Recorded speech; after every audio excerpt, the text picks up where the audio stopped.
The floor is yours, Ambassador. Thank you, Watanabe-san. Thank you very much for inviting me to speak at this important webinar. It's a great honor for me, but I'm not so sure, however, that it was wise of RIETI or ANU to have invited me. I am not the best person to be asked to speak about the digital economy because I'm someone who, as I must confess, difficulty using all but the most elementary functions of my own laptop and smartphone. I don't doubt that digitalization will have a profound influence on all our economies and hence on our politics and geopolitics. But I start from a position of almost complete ignorance about the digital economy. If I have any expertise, it is in old-fashioned geopolitics. So I apologize in advance for the mistakes I am almost certainly going to make in this presentation. I'm here to learn from all of you. I've already learned a great deal from the excellent issues paper prepared by Professor Shiro Armstrong. Thank you very much for it. Unfortunately, what I learned has made me pessimistic about the prospects for constructing any Asia-Pacific-wide digital economy governance regime. I hope this is due to my ignorance, but anyway, let me share my response to the issues paper. A moment ago, I described geopolitics as old-fashioned. Perhaps a better description may be beyond fashion, because geopolitics is always with us in one form or another. It's an inescapable reality shaping all aspects of international relations. And it's naive to think it will not have some influence on digital governance regimes. It's obvious that today, US-China strategic competition is a structural feature of international relations. If anyone had any doubts that it was so, what happened in Alaska over the weekend confirmed the obvious. Expectations were low, and those low expectations were not disappointed. Of course, the Alaska meeting also provided glimmers of hope for a more stable relationship between the US and China. Competition does not preclude cooperation and vice versa.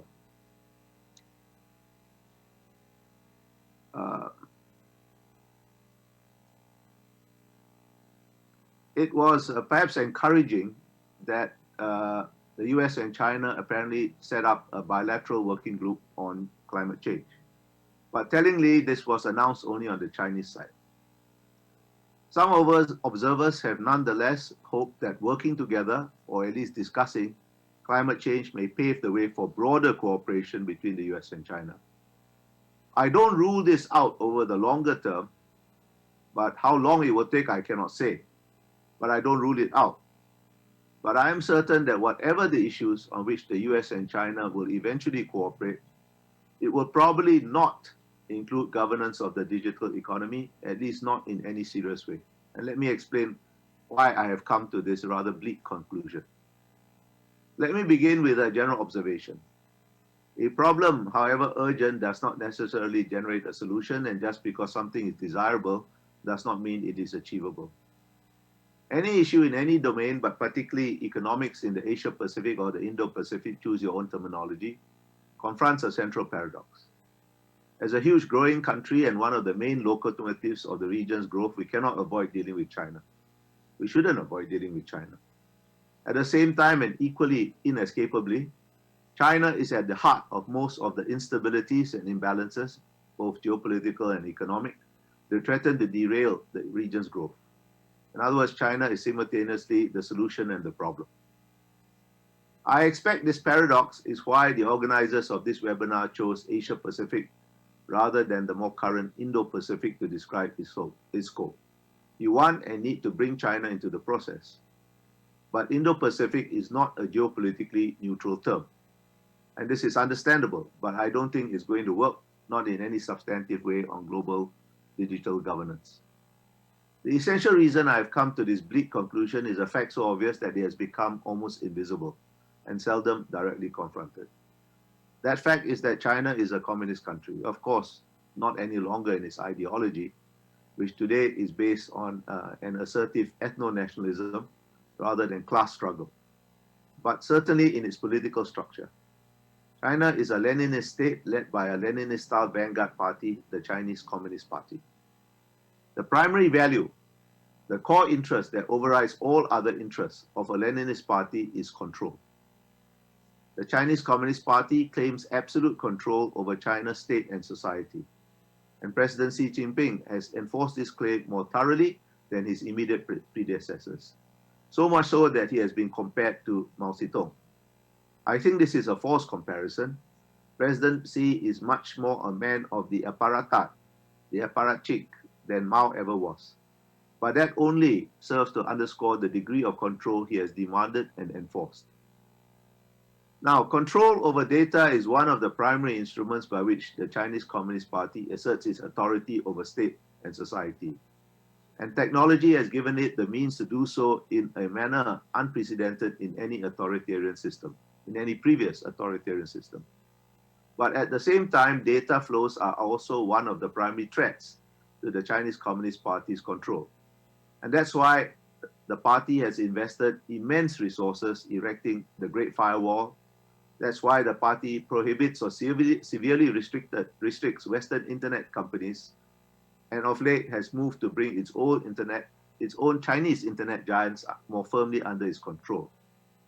And yet, as Professor Armstrong's paper points out, and I quote from his paper, quote, "A key principle for approaching the governing of the digital economy across borders is to start with the free flow of data," end quote. Can this contradiction be reconciled or at least mitigated? It need not be an absolute contradiction. The question is one of the relative weight to be given to control and data flows, or finding an appropriate balance between the two elements of control and unimpeded data flow, and whether this balance will be acceptable to the entire region. Can some balance be found that will allow a regulatory regime for, say, e-commerce that the Chinese Communist Party will not find threatening? Is such a segregation between different digital domains possible, or if possible, desirable? Would a regime acceptable to China be acceptable to other countries, or would it create a less than level playing field that gives China an advantage, economic or geopolitical, that other countries would find unacceptable? Can there be a framework that balances risks and opportunities for everyone? And don't forget the risks, in particular security risks, are not all on the Chinese side. Now, I don't know enough to come to any conclusion on these questions, and I look forward to being instructed by the more knowledgeable members of this panel, which is everybody else. But how China has treated its own companies, such as Tencent and Alibaba, and above all, the recent Ant IPO debacle, and remember, all of these were commercial entities with no overt political agenda, clearly indicates that the Chinese Communist Party's threshold of tolerance for relinquishing control is very low. Now, I don't doubt that there were very sound technical or financial reasons for asserting control over these companies, but nonetheless, I think it's instructive. Therefore, a digital regulatory regime poses unique challenges that other quasi-region-wide frameworks such as the RCEP do not. There are clear divisions between China and the US and its allies and friends on such issues as data flows, data localization, and source codes, which affect the CCP's core interests and the core values of the US and its friends and allies. As Professor Armstrong has pointed out, China has agreed to vehicles like the Osaka Track Data Free Flow and Trust and APEX cross-border privacy rules. But I don't have the impression that these are anything more than aspirational, and whether you can build on them seems to me to be at least an open question, if not downright doubtful. There seems to be a broad agreement that some form of digital regulatory regime is desirable, but constructing such a regime engages fundamental differences of core values and core interests between different political systems, which I think will not be easily bridged, if ever.